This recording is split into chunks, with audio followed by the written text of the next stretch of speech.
Good morning students.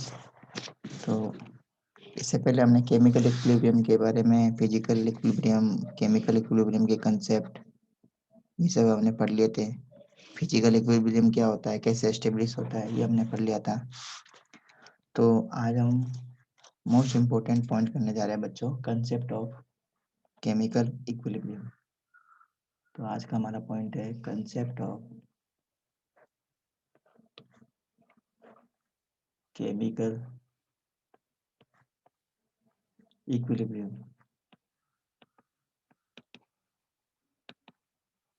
मतलब chemical equilibrium actual में क्या होता है, ये हम देखने जा रहे हैं। तो एक रिवर्सिबल केमिकल रिएक्शन कंसीडर करते हैं बच्चों। Suppose a reversible chemical reaction is written by A plus B and it is a reversible reaction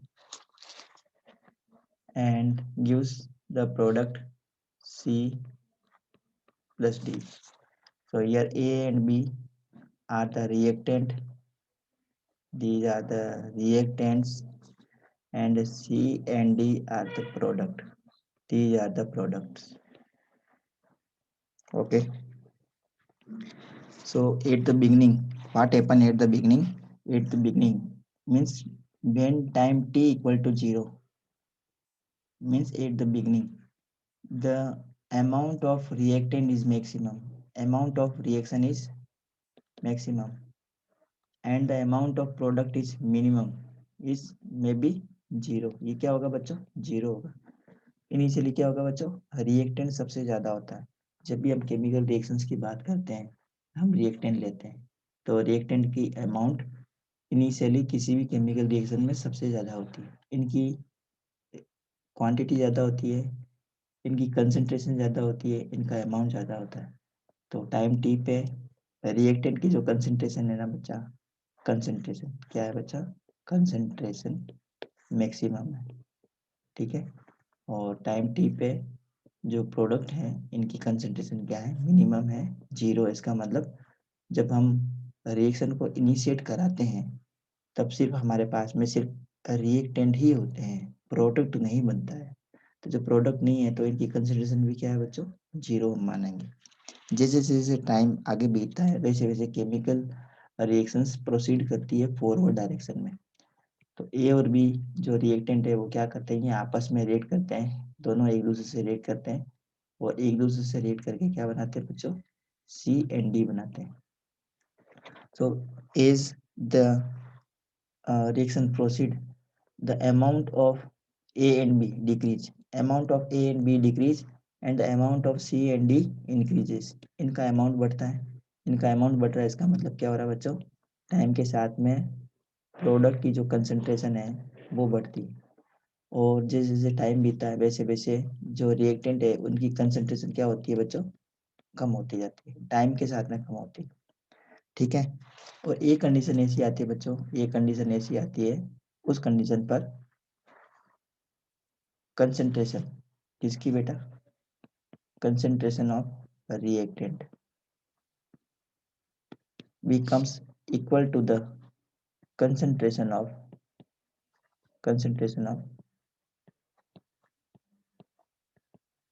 product, ठीक है बच्चों। तो उस कंडीशन को हम क्या कहते हैं बच्चों? Equilibrium condition. क्या कहेंगे उसको हम? इक्विलिब्रियम की कंडीशन कहते हैं। कंसेप्ट आपको ये समझ में आया बच्चों? इनिशियली क्या होगा?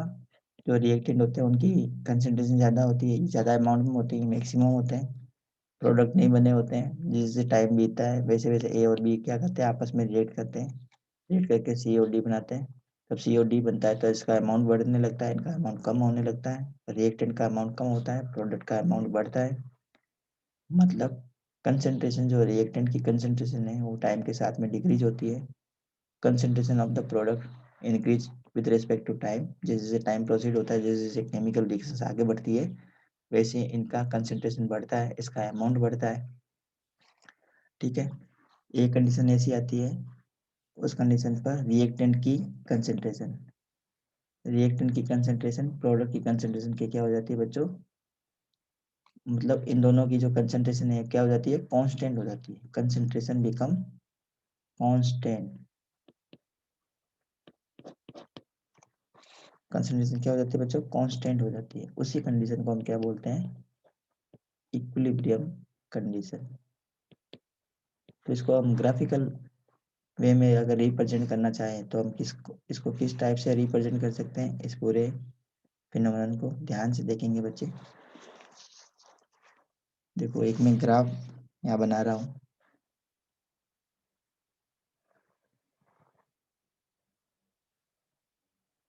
मैं यहाँ ले लेता हूँ रेट ऑफ रिएक्शन, या मैं क्या लिख देता हूँ, रेट ऑफ रिएक्शन। ये मैंने यहाँ पे लिख दिया रेट ऑफ रिएक्शन, ठीक है ना, ये रेट ऑफ रिएक्शन है, मतलब केमिकल रिएक्शन की रेट।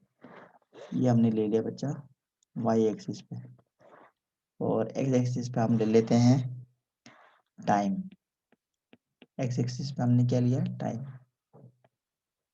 ठीक है। तो एक ग्राफ बनाते हैं इसमें। तो सबसे पहले हम देखते हैं कि जो कंसंट्रेशन, जैसे अभी हमने इस इक्वेशन के लिए हमने पढ़ा था a प्लस बी आपस में रेट करके क्या बनाते हैं, सी और डी बनाते हैं। ये जो एरो है ना बेटा, ये एरो, ये रिवर्सिबल रिएक्शन के लिए एप्लीकेबल होता है। रिवर्सिबल रिएक्शन का मतलब है और ए और बी आपस में रेट करके क्या बनाएंगे, सी और डी बनाएंगे। सी और डी आपस में रेट करके क्या बनाएंगे, ए और बी बनाएंगे। ये जो प्रोसेस है ना, ये कंटिन्यू चलता रहता है, मतलब ये डायनेमिक होता है नेचर में। क्या होता है, डायनेमिक नेचर का होता है, दोनों डायरेक्शन में चलता है। तो टाइम के साथ में क्या होता है बच्चों, ये जो रिएक्टेंट है ना, इसकी कंसंट्रेशन कम होती है। तो इसकी मैं यहाँ पे बना लेता हूँ, कंसंट्रेशन कम हो रही है। तो जब इनकी कंसंट्रेशन कम होगी तो क्या होगा बेटा, रेट ऑफ रिएक्शन भी कम हो जाएगी।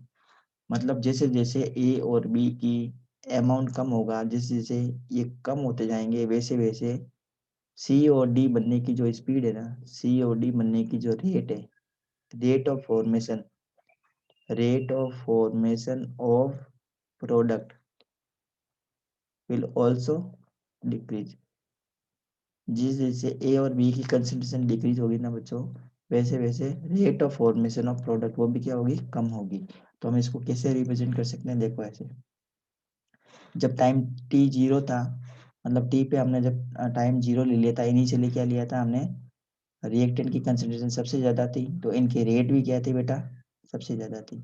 तो टाइम के साथ में इनकी क्या होती है बच्चों, इनकी रेट कम होती है, रिएक्टेंट की रेट कम होती है। मतलब ये जो रिएक्टेंट है ना, ये रिएक्टेंट, इनकी प्रोडक्ट बनाने की जो रेट है, रेट ऑफ रिएक्शन है या स्पीड है, किस स्पीड में सी ओ डी बना रहे हैं, वो टाइम के साथ में डिक्रीज होती है। तो ये देखो, ये इनकी रेट टाइम के साथ में डिक्रीज होती है। मतलब इसको हम क्या लिखेंगे, ये हम लिख देंगे फॉरवर्ड रिएक्शन के लिए। किसके लिए लिख रहे हैं हम ये, फॉरवर्ड रिएक्शन, फॉरवर्ड रिएक्शन के लिए लिख रहे हैं हम, ठीक है। नेक्स्ट हम लिखेंगे बच्चों बैकवर्ड रिएक्शन के लिए। अब देखो, ये जो रिएक्शन हम पढ़ रहे हैं ना बेटा, ये रिवर्सिबल रिएक्शन है। किस टाइप के रिएक्शन है, रिवर्सिबल रिएक्शन। तो रिवर्सिबल रिएक्शन का मतलब क्या होता है, ये जो रिएक्शन है ना, ये फॉरवर्ड डायरेक्शन में तो जाएगी जाएगी। जब सी और डी बन जाएंगे ना बच्चों काफी अमाउंट में, तो सी और डी आपस में क्या करेंगे, ये एक दूसरे से रिएक्ट करेंगे, ये एक दूसरे से रिएक्ट करेंगे, और ये एक दूसरे से रिएक्ट करके क्या करेंगे, वापस प्रोडक्ट का फॉर्मेशन करेंगे। ये क्या करेंगे, वापस रिएक्टेंट बनाएंगे। प्रोडक्ट आपस में रिएक्ट करके क्या करेंगे, रिएक्टेंट बनाएंगे। मतलब जो रिएक्शन है ना, ये जो रिएक्शन है, ये जो हमने रिएक्शन पढ़ी थी बेटा सी और डी बनाने की, तो सी और डी भी क्या करेंगे, ए और बी बनाएंगे।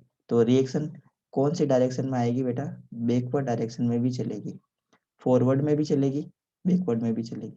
तो इसके लिए हम लिखते हैं आर एफ, ठीक है ना। आर एफ का मतलब है फॉरवर्ड रिएक्शन। आर एफ मतलब यहाँ पे क्या है, आर एफ फॉरवर्ड रिएक्शन। और ये जो रिएक्शन है, सी और डी आपस में मिलकर क्या बना रहे हैं, ए और बी बना रहे हैं, रिएक्टेंट बना रहे हैं। तो इसको हम क्या लिखते हैं, आर बी। आर बी क्या है, backward reaction, rate of backward reaction, rate of backward reaction, ठीक है, या इसको हम बैकवर्ड रिएक्शन भी बोल सकते हैं। तो ये फॉरवर्ड रिएक्शन को हमने का ग्राफ हमने इस प्रकार से रिप्रेजेंट किया। अब हम बैकवर्ड रिएक्शन देख रहे हैं। तो बैकवर्ड रिएक्शन में क्या है, बैकवर्ड रिएक्शन में ये जो प्रोडक्ट जो बने हैं ना, वो क्या कर रहे हैं, ए और बी बना रहे हैं।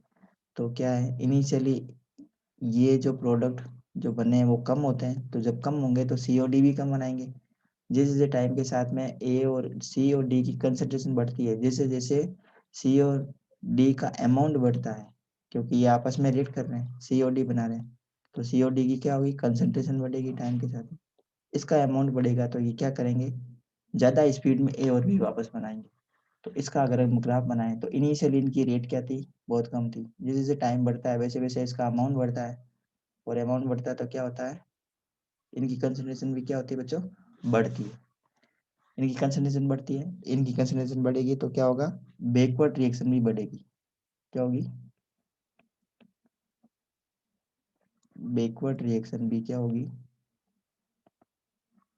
बढ़ेगी। ठीक है, तो इसका जो ग्राफ है वो इस टाइप से आ जाएगा। और ये जो है ना बच्चों, जहाँ पे ये दोनों मिल रहे हैं यहाँ पे, इसको हम क्या कहेंगे, एंड पॉइंट। क्या कहेंगे इसको हम, एंड पॉइंट। ये क्या है, एंड पॉइंट। मतलब एक ऐसा पॉइंट हमें अचीव हो जाएगा, उस पॉइंट पे क्या हो जाएगा बेटा, एक ऐसा पॉइंट हमें मिलेगा, उस पॉइंट पे rate of forward reaction become equal to rate of backward reaction, R F equal to R B. इसी को हम क्या कहते हैं, इक्विलिब्रियम पॉइंट। क्या कहेंगे इसको, इक्विलिब्रियम का पॉइंट, या इक्विलिब्रियम यहाँ पे क्या हो जाएगा, अचीव हो जाएगा। बात समझ में आई आपको, कंसेप्ट समझ में आया बच्चा, बच्चों कंसेप्ट समझ में आया आपको जो हमने बताया अभी तक।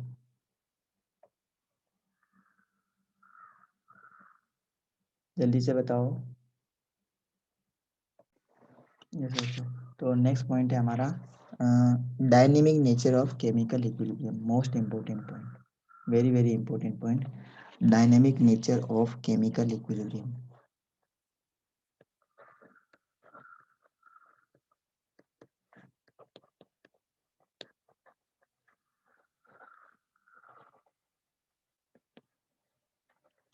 Dynamic nature of chemical equilibrium बहुत ही सिंपल पॉइंट है, जो अभी हमने डिस्कस किया था ना, सेम वही चीजें हैं। तो dynamic nature of chemical equilibrium का मतलब होता है, जो केमिकल इक्विलिब्रियम है ना, वो डायनेमिक नेचर का होता है। मतलब केमिकल इक्विलिब्रियम जब अटेंड हो जाता है तो केमिकल रिएक्शंस स्टॉप नहीं होती है। केमिकल रिएक्शंस जो है वो क्या होती है, वो स्टॉप नहीं होती है। मतलब रिएक्टेंट क्या करेंगे, इक्विलिब्रियम पे बात चल रही है बेटा, किस पे, इक्विलिब्रियम पे, केमिकल इक्विलिब्रियम पे। रिएक्टेंट है ना, ये क्या करेंगे, ये बनाएंगे प्रोडक्ट। रिएक्टेंट क्या करेंगे, प्रोडक्ट का फॉर्मेशंस करेंगे। रिएक्टेंट आपस में रिएक्ट करके प्रोडक्ट बनाएंगे। अब ये जो प्रोडक्ट है, अब ये जो प्रोडक्ट है ना, ये क्या करेंगे, ये आपस में रिएक्ट करेंगे, और ये आपस में रिएक्ट करके क्या करेंगे, ये रिएक्टेंट का फॉर्मेशन करेंगे। ठीक है, तो हमें लगेगा कि जो केमिकल रिएक्शन है ना, वो स्टॉप हो गई है। हमें ऐसा लगेगा कि जो केमिकल रिएक्शन है वो बंद हो गई, वो स्टॉप हो गई, लेकिन केमिकल रिएक्शन स्टॉप नहीं होती। मतलब जैसे केमिकल इक्विलिब्रियम अटेंड हो जाएगा, इक्विलिब्रियम अटेंड हो जाएगा, उस समय भी रिएक्टेंट प्रोडक्ट बनाते रहेंगे, प्रोडक्ट क्या करेंगे, रिएक्टेंट का फॉर्मेशन करते रहेंगे। तो इस कंडीशन की वजह से, इस कैरेक्टर की वजह से हम इसको क्या कहते हैं कि केमिकल इक्विलिब्रियम जो होते हैं वो किस नेचर के होते हैं, वो डायनेमिक नेचर के होते हैं। वो हमेशा चलते रहते हैं, कभी भी स्टॉप नहीं होते। जैसे एक मैं एग्जांपल बताता हूँ बच्चों, जो रिवर्सिबल रिएक्शन का एग्जांपल है, nitrogen react with 3 mole of 1 mole of nitrogen gas react with 3 mole of hydrogen gas to produce 2 mole of ammonia to produce 2 mole of ammonia। तो 2 मोल नाइट्रोजन गैस 3 मोल hydrogen gas से react करके क्या करती है, 2 मोल ammonia gas के बनाती है। यहाँ पे देखो ये मैंने एरो लगाया है, इस टाइप का है। ये एरो क्या रिप्रेजेंट करता है, रिवर्सिबल रिएक्शन को रिप्रेजेंट करता है। मतलब यहाँ पे ये है कि इनिशियली नाइट्रोजन गैस, नाइट्रोजन क्या है बेटा, गैस है, किससे रिएक्ट करेगी, हाइड्रोजन गैस से रिएक्ट करेगी। ठीक है, हाइड्रोजन गैस से रिएक्ट करेगी। 1 मोल नाइट्रोजन गैस 3 मोल हाइड्रोजन गैस से रिएक्ट करेगी, क्या बनाएगी, 2 मोल ऑफ अमोनिया। अमोनिया भी क्या होती है, गैस होती है। अमोनिया गैस बनाएगी। क्या होगा, इनिशियली ये आपस में रिएक्ट करेंगे, बहुत फास्ट करेंगे, बहुत फास्ट रिएक्ट करेंगे। इसका मतलब यहाँ पे क्या है, इनिशियली क्या है बेटा, ये जो फॉर्मेशन की जो रेट है ना, फॉर्मेशन की रेट, फॉर्मेशन ऑफ अमोनिया, वो क्या होगा, इंक्रीज हो जाएगा। क्यों, कि इनकी कंसंट्रेशन क्या है, ज़्यादा है, रेट ऑफ फॉर्मेशन बढ़ जाएगा। टाइम के साथ में इनका अमाउंट कम होता जाएगा, क्योंकि ये क्या कर रहे हैं, आपस में रिएक्ट करके अमोनिया गैस बना रहे हैं। इनका अमाउंट कम हो जाएगा तो इसका अमाउंट धीरे धीरे बढ़ने लगेगा। अमोनिया गैस क्या करेगी, अमोनिया गैस डिकम्पोज होने लग जाएगी। अमोनिया गैस डिकम्पोज होकर वापस क्या बनाएगी, नाइट्रोजन एंड हाइड्रोजन गैस बनाएगी। ठीक है, तो टाइम के साथ में इसका डिकम्पोजिशन बढ़ता जाएगा और नाइट्रोजन और हाइड्रोजन गैस का जो अमाउंट है वो बढ़ता जाएगा। एक कंडीशन ऐसी आएगी कि नाइट्रोजन गैस और हाइड्रोजन गैस ये रिएक्टेंट है, वो प्रोडक्ट में हमारे पास में अमोनिया गैस है। इनकी जो कंसंट्रेशन है ना बेटा, इनकी जो कंसंट्रेशन है, कंसंट्रेशन वो क्या हो जाएगी, कांस्टेंट हो जाएगी। कंसंट्रेशन क्या हो जाएगी, कांस्टेंट हो जाएगी। कांस्टेंट होने का मतलब यहाँ पे ये है कि रिएक्टेंट की कंसंट्रेशन, ध्यान से देखेंगे बेटा जी, रिएक्टेंट की कंसंट्रेशन और प्रोडक्ट की कंसंट्रेशन कभी भी बराबर नहीं होती है। बराबर हो भी सकती है, नहीं भी हो सकती है, डिपेंड करता है किस टाइप की केमिकल रिएक्शन है। यहाँ पे मैंने वर्ड बोला बेटा, कांस्टेंट हो जाएगी। क्या हो जाएगी, कांस्टेंट। क्या हो जाएगी, कांस्टेंट। इनकी कंसंट्रेशन कांस्टेंट हो जाएगी। कंसंट्रेशन कांस्टेंट का मतलब है टाइम के साथ में इनका जो अमाउंट है ना, नाइट्रोजन गैस का, हाइड्रोजन गैस का, टाइम के साथ में अमाउंट डिक्रीज नहीं होगा, ना तो इंक्रीज होगा, ना तो अमोनिया गैस ज़्यादा बनेगी, ना कम होगी। Although nitrogen gas and hydrogen gas are reacting and forming ammonia gas. अब अमोनिया गैस के केस में क्या होगा, अमोनिया गैस का जो अमाउंट है ना वो कांस्टेंट रहेगा। कांस्टेंट रहने का मतलब है डी अमोनिया गैस की क्वांटिटी कम नहीं होगी। Although ammonia gas is decomposing and forming nitrogen gas and hydrogen gas. मतलब ये आपस में रिएक्ट करके ये बनाते रहेंगे, ये आपस में रिएक्ट करके ये बनाते रहेंगे। मतलब इनका जो लेवल है वो कांस्टेंट रहेगा। एक एग्जांपल से मैं बता देता हूँ आपको समझाने के लिए, ध्यान देंगे बच्चों। ये है हमारे पास में एक कंटेनर, ये एक मेरे पास में एक कंटेनर है। कंटेनर में यहाँ पे मैंने एक टेप लगा रखा है जहाँ से पानी बाहर निकल सकता है, यहाँ से पानी बाहर निकल सकता है। ठीक है, और इसमें पानी भरा है बेटा, इसमें क्या है, पानी भरा हुआ है, इस कंटेनर में पानी भरा हुआ है, इस कंटेनर में पानी भरा है। अब मैं क्या करता हूँ, टेप को ऑन कर देता हूँ। मैंने क्या किया, अब टेप को ऑन कर दिया। अब मैं इस टेप को ऑन करूँगा तो क्या होगा, इसमें से पानी बाहर निकलेगा। ये देखो, ये इसमें से पानी आ रहा बाहर, ये इसमें से पानी बाहर आ रहा है और ये इस कंटेनर में ये पानी इकट्ठा हो रहा है। अब मैं क्या करता हूँ, मुझे इसके लेवल को क्या करना है, बरकरार रखना है, इसके लेवल को कम नहीं करना है। तो मैं क्या करता हूँ, एक टेप ऊपर भी लगा देता हूँ। मैंने यहाँ पे एक और टेप लगा दिया, ये एक मैंने टेप लगा दिया। अब यहाँ क्या कर रहा हूँ, इस टेप को भी मैंने क्या कर दिया, ओपन कर दिया। तो मतलब जितना पानी यहाँ से बाहर नहीं निकल रहा है बेटा, जितना पानी यहाँ से बाहर निकल रहा है उतना पानी इस कंटेनर के अंदर एंटर कर रहा है। तो मुझे बताओ कि इस कंटेनर का जो लेवल है, इस कंटेनर का लेवल इंक्रीज होगा, वाटर लेवल इंक्रीज होगा क्या या डिक्रीज होगा क्या? मतलब जितना पानी इस कंटेनर के अंदर एंटर कर रहा है उतना ही पानी इस टैप से बाहर निकल रहा है। तो क्या इस कंटेनर में पानी का लेवल इंक्रीज होगा या इस कंटेनर में पानी का लेवल डिक्रीज होगा? आपकी क्या राय है बच्चों, बताओ आप चैट बॉक्स में लिख के। आप क्या समझते हो इसके बारे में? पानी का लेवल बढ़ जाएगा या पानी का लेवल घट जाएगा या पानी का लेवल कांस्टेंट रहेगा? क्या रहेगा? कांस्टेंट रहेगा। Very good. तो सेम केमिकल रिएक्शन में होता है बेटा, जब भी केमिकल रिएक्शन में इक्विलिब्रियम अटेंड हो जाता है, ये वाला, ये जब इक्विलिब्रियम अटेंड हो जाता है तो इनका जो अमाउंट है ना, ये क्या हो जाता है? कांस्टेंट हो जाता है। बात आपको समझ में आ गई होगी, dynamic nature of chemical equilibrium आपको समझ में आ चुका होगा। ठीक है, तो नेक्स्ट पॉइंट पढ़ेंगे बच्चों। नेक्स्ट पॉइंट हम पढ़ने जा रहे हैं कैरेक्टरिस्टिक्स ऑफ केमिकल इक्विलिब्रियम।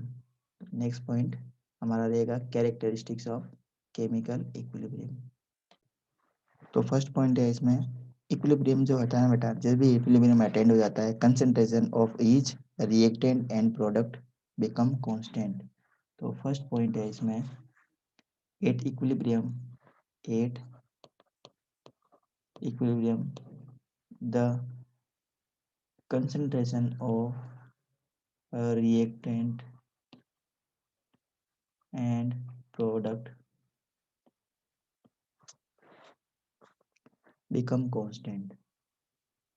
अभी हमने इसको समझाया था आपको। ठीक है, पॉइंट समझ में आया ना? ये क्लियर है ना आपको पॉइंट? नेक्स्ट पॉइंट पढ़ लेते हैं। इक्विलिब्रियम पे जो रेट ऑफ फॉरवर्ड रिएक्शन है ना बेटा जी, वो बैकवर्ड रिएक्शन के बराबर हो जाती है। At equilibrium the rate of forward reaction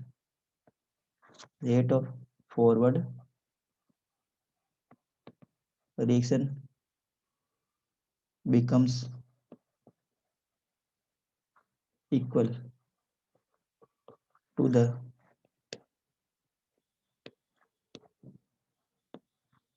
rate of backward reaction. ये इंपॉर्टेंट पॉइंट है। तो देखो मैं समझा देता हूँ, वैसे अभी मैंने बताया ही था, वो सारी चीज़ें वही है, इसमें कोई नई चीज़ नहीं है। देखो केमिकल इक्विलिब्रियम पे जैसे हम पढ़ लेते हैं, नाइट्रोजन गैस का रिएक्ट करती है हाइड्रोजन गैस से। हाइड्रोजन गैस से रिएक्ट करके क्या बनाएगी? अमोनिया गैस बनाती है। अमोनिया गैस के 2 मोल बनेंगे। ठीक है, अब देखो ये मैंने साइन लगाया है रिवर्सिबल केमिकल रिएक्शन का। यहाँ पे आप बताओ मुझे, रिएक्टेंट कौन से हैं? नाइट्रोजन और हाइड्रोजन। ये क्या है बेटा जी? ये रिएक्टेंट है। प्रोडक्ट कौन सा है? ये जो अमोनिया गैस है, ये प्रोडक्ट है। अब इनिशियली पहला भी हमने बताया था बच्चों कि नाइट्रोजन गैस और हाइड्रोजन गैस का अमाउंट ज़्यादा होगा, ये आपस में रेड करके अमोनिया गैस बनाएंगे। तब नाइट्रोजन गैस और हाइड्रोजन गैस हम आपस में रेड करके अमोनिया गैस बनाते हैं, तो ये ऊपर वाला एरो हम इसको फॉलो करेंगे। ये ऊपर का जो एरो है ना बेटा, ये वाला, ये रिप्रेजेंट करेगा नाइट्रोजन गैस और हाइड्रोजन गैस आपस में रेड करके क्या बना रही है? Ammonia gas. तो यहाँ पे हम लिखेंगे रेट ऑफ फॉरवर्ड रिएक्शन। तो रेट ऑफ फॉरवर्ड रिएक्शन को हम क्या लिखते हैं? RF से लिखते हैं। टाइम के साथ में क्या होगा? जैसे जैसे टाइम बीतेगा वैसे वैसे अमोनिया गैस का अमाउंट बढ़ता रहेगा। अमोनिया गैस डिसोसिएट होकर नाइट्रोजन गैस हाइड्रोजन गैस बनाएगी, है ना? तो इस समय क्या होगा? Rate of backward reaction. तो इसको हम क्या लिखेंगे? RB से। तो इक्विलिब्रियम पे क्या होता है? इक्विलिब्रियम पे RF ये किसके बराबर होता है?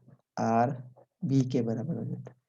RF का मतलब rate of forward reaction become equal to rate of backward reaction. Third important point है, equilibrium can be established only if none of the product is allowed to escape out or separate out A solid. मतलब chemical equilibrium हमेशा कब attend होगा, जब container कैसा होगा बच्चा जी, close container होगा। इंपॉर्टेंट पॉइंट है, थर्ड पॉइंट इंपॉर्टेंट पॉइंट है, मैं बता देता हूं। Chemical equilibrium can be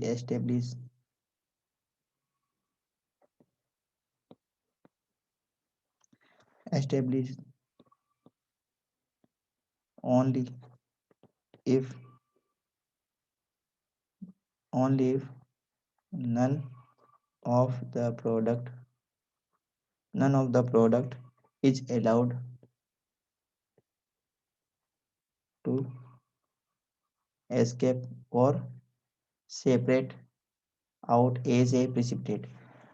chemical equilibrium तभी एस्टेब्लिश होगा तब जब उसमें कोई भी रिएक्टेंट का कोई भी अमाउंट या प्रोडक्ट का कोई भी अमाउंट गैस के फॉर्म में या सॉलिड के फॉर्म में प्रिसिपिटेट नहीं हो। क्या है इसका मतलब, ध्यान से देखो। जैसे एक मैं केमिकल रिएक्शन लिख रहा हूँ, रिवर्सिबल केमिकल इक्वेशन का एग्जांपल लिख रहा हूँ बेटा, CaCO3 कैल्शियम कार्बोनेट, इसमें भी रिवर्सिबल केमिकल रिएक्शन है। ये रिवर्सिबल केमिकल रिएक्शन का एग्जांपल है। क्या बनता है, कैल्शियम ऑक्साइड बनता है और साथ में क्या बनती है, कार्बन डाइऑक्साइड गैस बनती है। ये गैस है, ये है सॉलिड और ये होता है सॉलिड। जब हम इसको गर्म करते हैं ना तो क्या बनता है, कैल्शियम ऑक्साइड बनता है, कार्बन डाइऑक्साइड गैस बनती है। अब अगर मान लो कंटेनर क्या है, ओपन कंटेनर है। कैसा है, कंटेनर है ओपन, या ओपन वेसल लिया हमने, तो ओपन वेसल लेंगे तो ये तो गैस है, ये क्या होगी, एस्केप आउट हो जाएगी, ये बाहर निकल जाएगी। तो जैसे जैसे इसको हम गर्म करेंगे, carbon carbon oxide calcium oxide बनेगा, साथ में जो कार्बन डाइऑक्साइड गैस है वो क्या हो जाएगी, बाहर निकलती रहेगी। क्यों निकलेगी बाहर, क्योंकि हमने कंटेनर कैसे ले लिया है, ओपन कंटेनर लिया है। तो ओपन कंटेनर की वजह से कार्बन डाइऑक्साइड गैस बाहर जा रही है। अब प्रोडक्ट की साइड में क्या रहेगा, सिर्फ कैल्शियम ऑक्साइड रहेगा। तो क्या कैल्शियम ऑक्साइड वापस कैल्शियम कार्बोनेट बना सकेगा, नहीं बना पाएगा। क्यों, क्योंकि सिर्फ कैल्शियम ऑक्साइड है, कार्बन डाइऑक्साइड जो थी ना प्रोडक्ट के फॉर्म में, वो क्या हो गई, वो बाहर निकल गई, गैस के फॉर्म में बाहर निकल गई। तो जब ओपन वेसल होता है तो इक्विलिब्रियम अटेंड नहीं होता है। समझ में आ गई आपको, बात समझ में आ गई, ठीक है। नेक्स्ट एक और एग्जांपल देख लेंगे, AgNO3 सिल्वर नाइट्रेट की रिएक्शन अगर हम NaCl से करा देते हैं, NaCl से, NaCl पता है आपको, सॉल्ट है, इससे रिएक्ट करवा देते हैं तो ये भी वैसे इरिवर्सिबल रिएक्शन हो जाएगी। इसमें इरिवर्सिबल रिएक्शन हो जाएगी। कैसे हो जाएगी इसमें इरिवर्सिबल रिएक्शन, क्योंकि इसमें क्या बन जाएगा, AgCl बनेगा, AgCl प्लस क्या बनेगा, NaNO3। अगर ये देखो केमिकल रिएक्शन, इस केमिकल रिएक्शन में ये AgCl है, क्या हो गया, ये सॉलिड के फॉर्म में प्रिसिपिटेट हो जाता है। ये प्रिसिपिटेट हो जाता है मतलब ये बॉटम में सेटल हो जाता है। जब ये बॉटम में सेटल हो जाएगा, सॉलिड के फॉर्म में, लिक्विड के फॉर्म में नहीं रहेगा, तो ये केमिकल रिएक्शन बैकवर्ड डायरेक्शन में नहीं आएगी, सिर्फ इसमें प्रोडक्ट बनेंगे। अब प्रोडक्ट की कंसंट्रेशन बढ़ती रहेगी, इनकी कंसंट्रेशन कम होती रहेगी। मतलब यहाँ पे कभी भी इक्विलिब्रियम अटेंड नहीं होगा। कौन सी कंडीशन में नहीं होगा, देखो दो कंडीशन में नहीं होगा। या तो वेसल कैसा ले लिया आपने, ओपन ले लिया, अगर गैसेस वगैरह है वो एस्केप हो रही है तो इक्विलिब्रियम नहीं आएगा कभी भी। दूसरा, ऐसी केमिकल रिएक्शन की हम अगर बात करें, केमिकल रिएक्शन जिसमें क्या हो रहा है, पीपीटी बन रहा है। पीपीटी का मतलब क्या है, प्रिसिपिटेट। प्रिसिपिटेट जो भी होता है ना, वो कंटेनर में बॉटम में सेटल हो जाता है, वो बॉटम में सेटल हो जाता है एज ए सॉलिड फॉर्म में वो बॉटम में सेटल हो जाता है। तो बॉटम में सेटल हो जाएगा सॉलिड के फॉर्म में, तो उसमें उस समय भी उसमें इक्विलिब्रियम अटेंड नहीं होगा। तो पॉइंट आपको समझ में आया बच्चा, हमने कितने पॉइंट डिस्कस कर लिए, हमने 3 पॉइंट डिस्कस कर लिए, ठीक है। अब हम फोर्थ पॉइंट देख लेते हैं, इक्विलिब्रियम की जो खासियत है, प्रॉपर्टी है, वो हम फोर्थ पॉइंट के फॉर्म में देख लेते हैं। तो फोर्थ पॉइंट है हमारे पास में केमिकल इक्विलिब्रियम है, chemical equilibrium can attend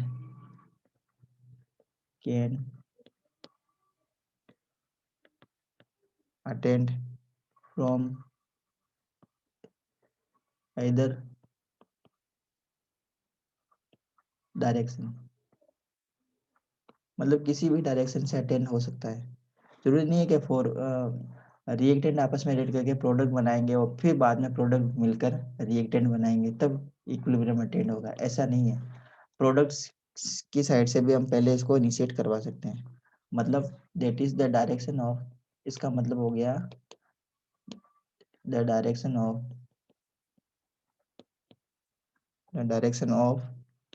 the reactant, मतलब रिएक्टेंट की डायरेक्शन से भी हम इक्विलिब्रियम अटेंड करा सकते हैं, and as well as the direction of the product. ठीक है, जैसे देखो केमिकल रिएक्शन की हम बात करते हैं N2O4, N2O4 ये कलरलेस गैस होती है बेटा। ये क्या होती है? ये गैस होती है, कलरलेस गैस है। ये क्या बनाएगी? ये डिकम्पोज होकर NO2 बनाती है, 2 मोल बनते हैं इसके, ये भी गैस है। अब इसको अगर हम रिएक्टेंट मान लेते हैं, इसको रिएक्टेंट मानते हैं, तो ये प्रोडक्ट हो गया। तो अब ये जो इक्विलिब्रियम है ना, वो इस डायरेक्शन से भी अटेंड हो सकता है और इस डायरेक्शन से भी अटेंड हो सकता है। ठीक है, जैसे एक और केमिकल इक्वेशन के बारे में हमने पढ़ा था पहले, जो आप लोगों को याद होगी, नाइट्रोजन गैस और हाइड्रोजन गैस आपस में मिलकर क्या बनाती है? अमोनिया गैस बनाती है। तो अभी हमने इसको इनिशिएट करवाया रिएक्टेंट की डायरेक्शन से, हम इसको ऐसे भी लिख सकते हैं, देखो, तो भी इक्विलिब्रियम आएगा, इस कंडीशन में भी इक्विलिब्रियम आएगा। ठीक है, तो इक्विलिब्रियम के लिए फर्क नहीं पड़ता आप इक्विलिब्रियम कहाँ से अटेंड करवा रहे हो, आप रिएक्टेंट की साइड से स्टार्ट करके इक्विलिब्रियम ले रहे हो या प्रोडक्ट की साइड से इक्विलिब्रियम स्टार्ट करवा रहे हो, इससे कोई फर्क नहीं पड़ता, इक्विलिब्रियम तो अटेंड हो ही जाएगा। ठीक है, तो ये 4th पॉइंट था इसका, इक्विलिब्रियम कोई भी डायरेक्शन से अटेंड हो सकता है। 5th पॉइंट लास्ट पॉइंट है, वो हम डिस्कस कर लेते हैं। 5th पॉइंट, ए कैटलिस्ट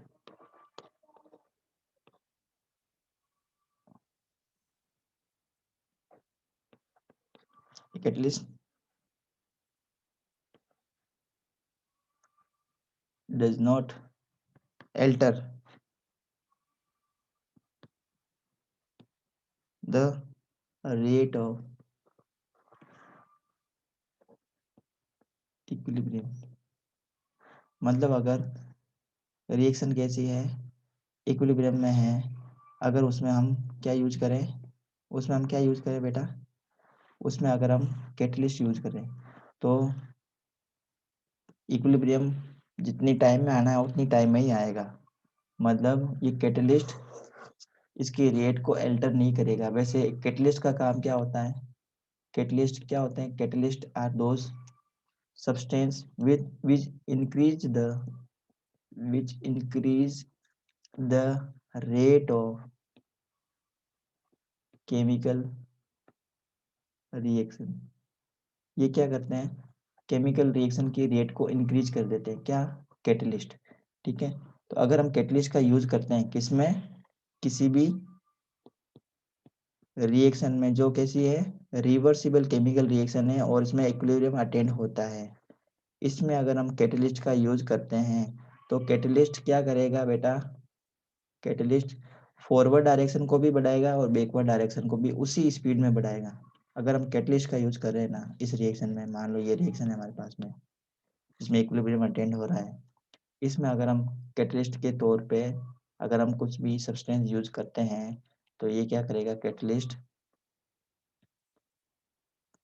यहाँ पे क्या करेगा, rate of forward direction, rate of forward direction को तो बढ़ाएगा ही बढ़ाएगा, जिस स्पीड से रेट ऑफ फॉरवर्ड डायरेक्शन को बढ़ा, रेट ऑफ फॉरवर्ड रिएक्शन को बढ़ा रहा है, उसी स्पीड में रेट ऑफ बैकवर्ड रिएक्शन को भी बढ़ाएगा। अगर ये दोनों आपस में रेट करके अमोनिया बना रहे हैं, इसकी स्पीड को अगर कैटलिस्ट बढ़ा रहा है इन दोनों को डिकम्पोज होकर अमोनिया बनाने की स्पीड को अगर कैटलिस्ट बढ़ा रहा है तो अमोनिया भी क्या होगी, उसी स्पीड में नाइट्रोजन और हाइड्रोजन गैस बना लेगी। मतलब इक्विलिब्रियम पे कैटलिस्ट का कोई फर्क नहीं पड़ता, कहने का मतलब ये है। तो ये 5 पॉइंट थे जो हमने डिस्कस कर लिए हैं।